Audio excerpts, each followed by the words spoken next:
I've been cutting the hedges. Now, I am a little bit late, really. The advice for farmers and councils, etc., is that you shouldn't really cut the hedges from 1st of March through till 1st of September.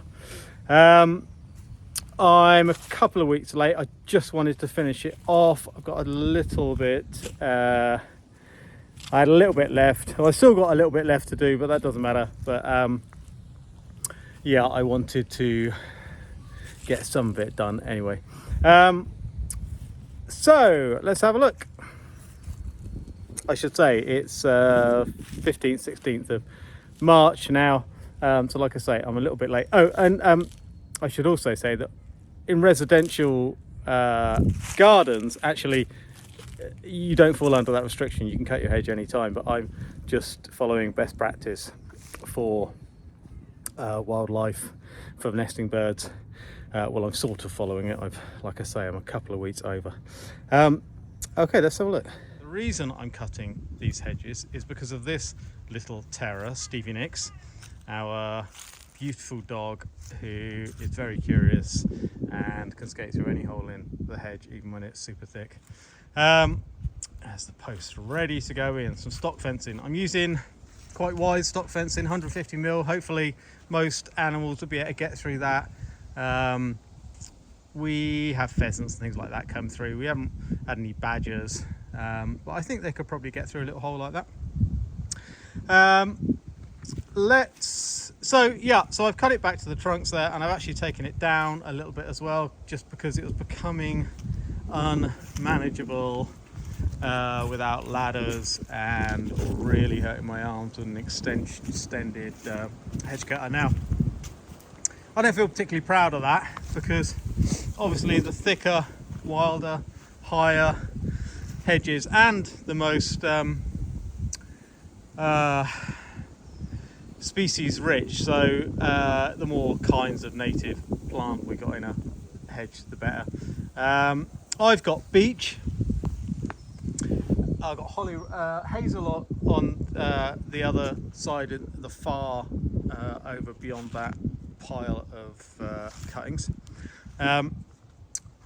This is just beech. Another good thing about cutting this back now actually is that I can plant other hedging in front of it, so we will get a mixed hedge. You can see that bit that I haven't done, I'm not going to do now, because I've managed to get it back so that I can get the fencing in. That's all I really needed to do, and while I was doing it I took a little bit down. I've done this bit over here because I'd sort of started it and it looked really bad the way it was.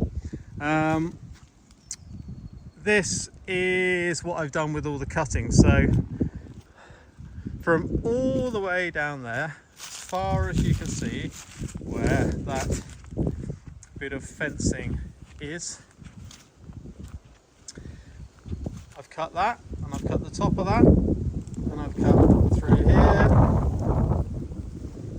not the top of that, but all of the sides and the top over here.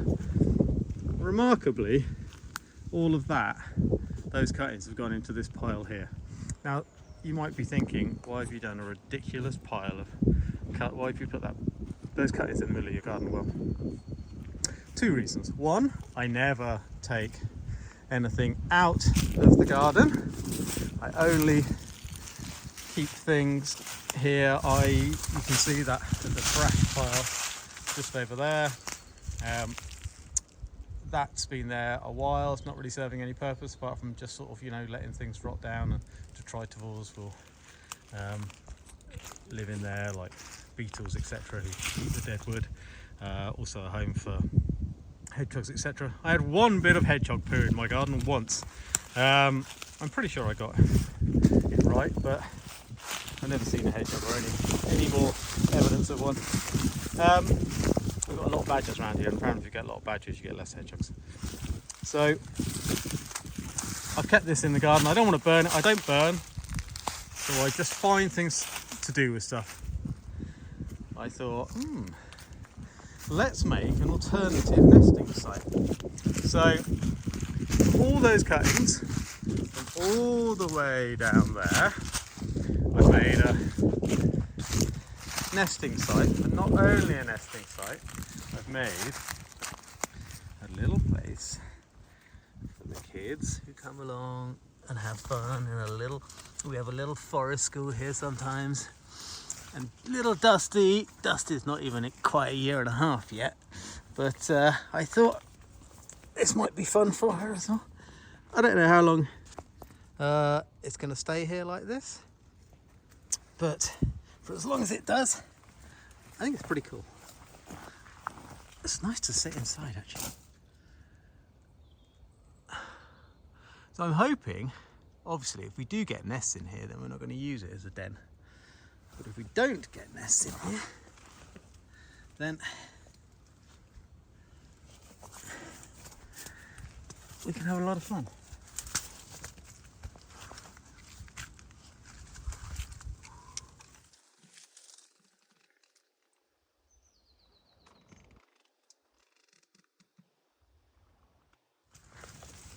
Just extract myself backwards.